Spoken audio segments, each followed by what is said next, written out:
Welcome to the first part of our course, the 7-day home sale blueprint. This is this is sort of the intro training in the course. We're going to have a combination of training and Q&A. This is the training for the first section, pricing your home. Here, I want to make this smaller. It's taking up a lot of my screen and get rid of this little box here. And I'm going to take you over to well, you know what? I have the course laid out. Let me just show you for a second what it looks like, and then where it is, and then I'm going to use it as a blueprint for what we're going to talk about today. So here's the course. It's available at here. I'll just change this to winnerscheck.org. Oh, you can't even see that yet. So before that, let me cut over here. So we've got the 7-day home sales blueprint. I'm going to take that down. It's available at winnerscheck. I was going to type in .com because I have that URL too. Oh, and it always seems to like to do this. Okay, so let's go here, winnerscheck.org. All right, so that's where it is. This Smart Buyers program is in beta. It's closed right now, but the 7-day home sale blueprint, it's sort of beta. It will get closed, will get bigger, but right now it's available. Eventually it will come out and cost some money, but if you sign up now while it's free, you only have to agree to answer one question, and that is, what is your biggest home selling question? And you can always schedule a free strategy session with me, at least as long as these videos are up. I believe they're going to be free. I don't plan to charge ahead of time. Now, let's go inside. So I'm going to use that as my, well, first let's go back to me. We'll use this as the main part of the guide. So, as I said, I'm John McConnin from winnerscheck.org. I'm a realtor and an attorney. I've sold over 150 homes and multiple offers. California Association of Realtors has selected me to train realtors on multiple offer negotiations.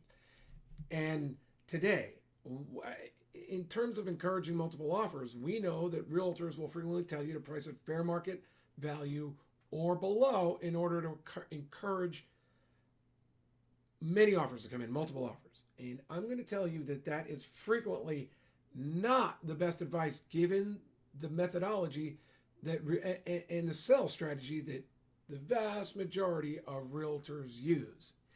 And that's for a seller's market. What they're telling you is great advice for a buyer's market, because your first price is frequently the best price. And they all used to, you don't hear them as much, but I remember people used to have disaster stories about how if they didn't take that price, the home never sold. Well, that's true in a down market. We all saw that in the short sale market. It's not true in today's market, which is much faster. The information, people don't rely on their realtors for pricing information anymore. They get it, so they know when there's a good price. Additionally, when homes are priced below the automated valuation models on the net, massive offers come in. I know I've had other videos on that, but we're going to walk through this quickly. So fair market value, what is it?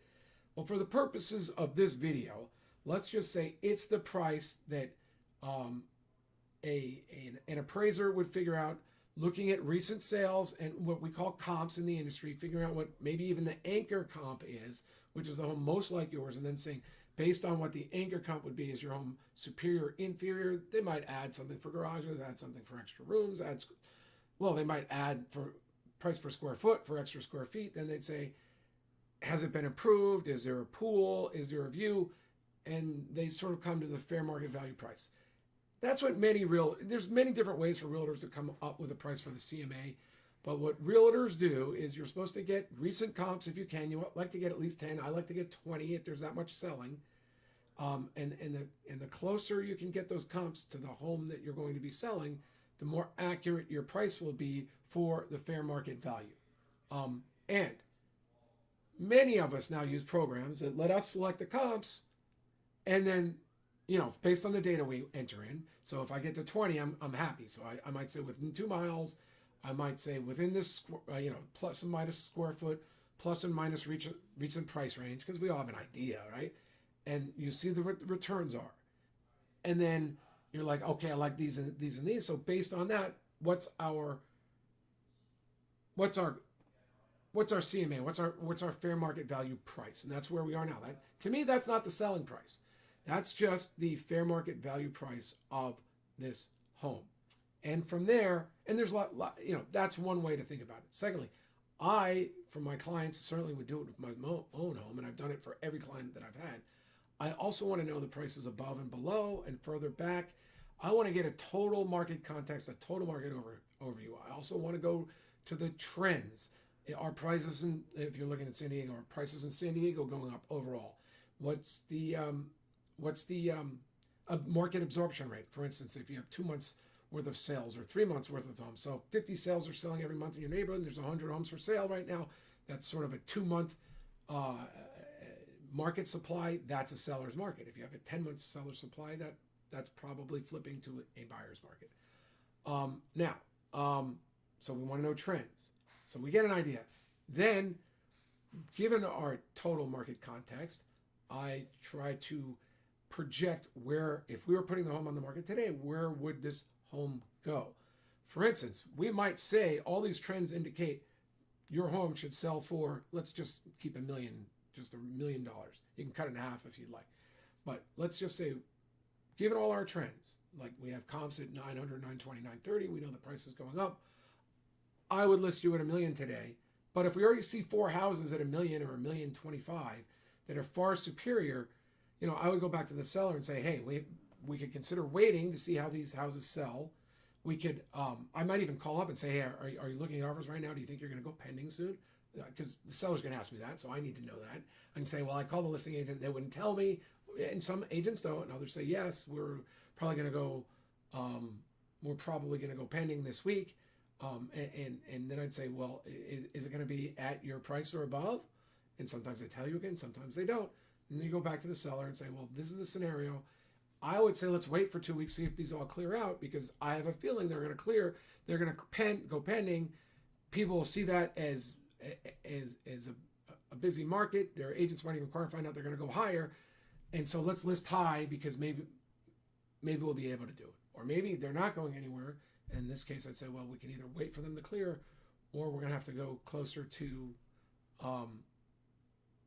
a number, the number that's right. I don't even want to say, would it be 950,000? Well, if you really wanted to sell and you've got 4 houses at $1 million and they're not going anywhere, you might have to consider that. But, I'm not the one going to tell you to sell. That's what you have to decide.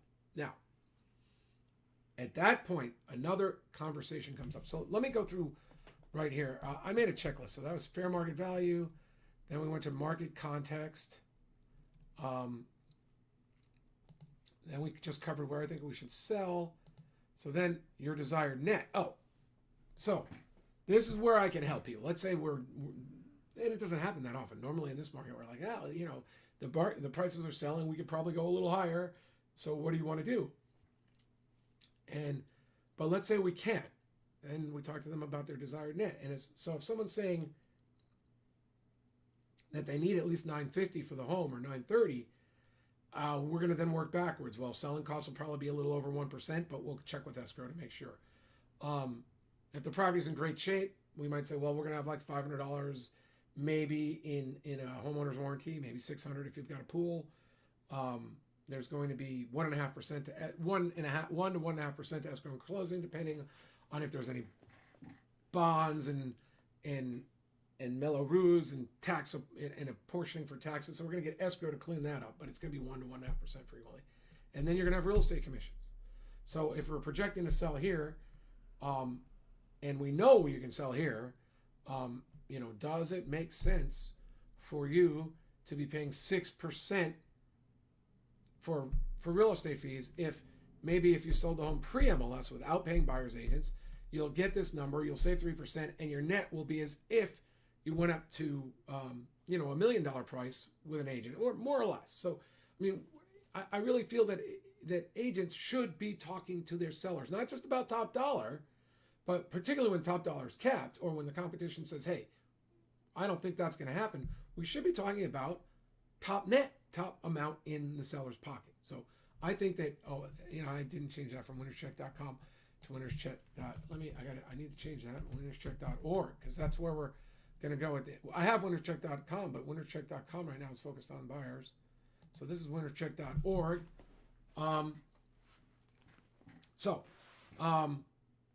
That is part of any agents, that whether they're any agents working with our programmer that I'm referring to, they're going to agree to have a conversation with you about your net. So, and to me, so if you've called me up and we're going to refer you to an agent, okay, let me just say this. I have a program that's talked about in the course that's also on the front page of winnerscheck.org, where I will talk to you about your goals. We'll have a free 20 to 30 minute strategy session, a free consult. Then, if you already know, like let's say it's a family member, but you want some oversight, or let's say that you already know the agent you want to work with, but you're like, I'd like to save $5,000 or $10,000 in commissions. How can we do that? And at the same time, we could do that just by referring it. I'll share the referral fee with you, and we'll talk to you more about that inside in the course or during a strategies consult. 2, I would have your agent talk to you about that, your net versus the market context, and see if there's 2 to 3% to be saved by not having to pay buyer's commissions. So, that's the conversation. When I'm calling an agent, I'm saying I'm working with you. We're looking to seek a referral, but as part of the training, these are the things that I talked about. Would you be comfortable talking to the seller about that? And if we're looking for seeking a referral fee, I'd bring that up first.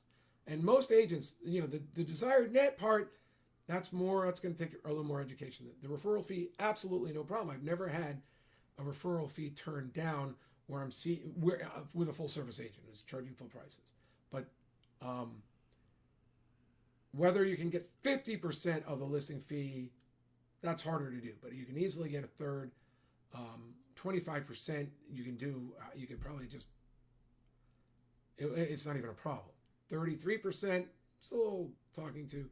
50% can be done. I've done it, but it's harder. And then you and I would share that fee. So that's one of the programs in here to help you get your desired net. And I might as well just say here. Okay, so now let's say you're looking to share the fee, but you're asking the agent, let's do, like, one of the strategies we consider is if to get to your desired net and save the buyer's fee would be to not put it on the MLS right away. Let's do a pre-MLS, pre-auction period. That's part of the 7-day blueprint. That's really the key thing. Again, this should be winnerscheck.org again.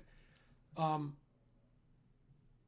don't know why it's even saying that. You know what? I was just looking at the top thing. So logically, if we're doing a pre-MLS auction, we're not putting on the MLS because we don't see a lot of room in there for you to get top dollar to go above and beyond the homes above. One of the things I highly suggest, because you can do it 2 times, right? One time is pre-MLS. You can do Facebook marketing and big data marketing we talk about in the course. You can do Craigslist, and you can do local marketing where you send cards around to all the homes, and a lot of signs for the big open weekend. Now, this is all good for your agent. This is not a hard sell to any real estate agent. It's not even a hard sell for a homeowner. It's just proper marketing of a home. But the benefit to an agent is they'll bring in a lot of buyers. They'll get to know the neighbors in the neighborhood. People will call. So no agent should really have a problem with doing this before MLS. The spending on Facebook, $7 to $10 a day. The spending on YouTube, $7 to $10 a day. And you only need to do it for 5 to 10 days. I like the 7-day. The reason why I call it the 7-day home sale blueprint. At first I said 10-day, and I've changed it. You might even see a 10-day banner in there. But I really like the idea that we're gonna I initially said we're gonna talk to people on Monday, but what we're gonna do is we're gonna have an offer acceptance period from the day we start marketing until Sunday at 5 p.m. That's the offer acceptance period. We're gonna talk about come see the home. It's going to be sold Sunday night to the strongest bidder or the highest bidder, and we talk about which of that verbiage you're going to use, and you're gonna say. All offers are welcome. We have a bid sheet. You can use our sample offer. If you want to use realtor forms, that's great.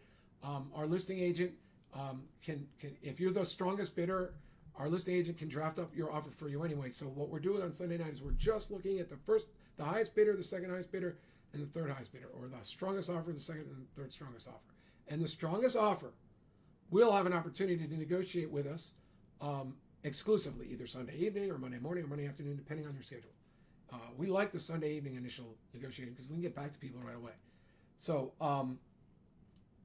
starting at so you take it in at 5. You take in all the offers at 5 o'clock, including the bids. We have the bid. information. In fact, I have a website that goes through most of this that's free. It's a ClickFunnels website that's also in the course. But you then rank your offers, and this is one of the keys. Many times sellers and their agents chase away the strongest bidders because they keep making them come back and back. I like the round robin, sort of a sequential bidding process where you call up, you first call them all and say, the bidding's about to begin. This is how it's going to work.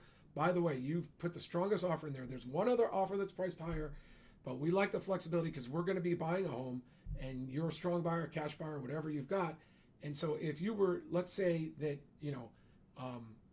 we were able to move along in the process, do you think you could give us 60 days to find another home or 30 days to find another home? And then as soon as we tell you to, we're ready to go, would you be able to have all your stuff cleared by your lender? So we might be able to close in 17 days or 20 or 21 days.